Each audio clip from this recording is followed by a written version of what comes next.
Hello everyone, if you're trying to update Rockstar Games Launcher and you keep getting this error, fail to update Rockstar Games Launcher with error code 242, then you have come to the right place because in this video I'm going to show you how easy it is to fix this annoying error on your computer easily. So first off, what you're going to do is you're going to open up your web browser and you're going to go ahead and search for Cloudflare WAP. Then you're going to click onto this link from developers.cloudflare.com. You're going to click download latest stable release. You're going to go ahead and download this software onto your computer. And once it's done downloading, you're going to go ahead and install it. And after you're done installing it, you're going to open it up.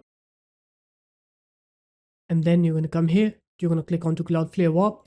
You're going to click onto this settings icon. You're going to click onto 1.1.1.1 with WARP. And then you're going to click connect. You're going to wait for it to connect onto your computer. And once it's done connecting, now you're going to open up your Rockstar Games Launcher.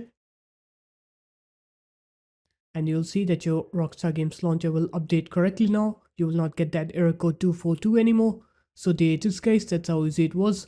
If you guys found this video helpful, make sure to leave a like, comment and subscribe to the channel, and I'll see you in my next video.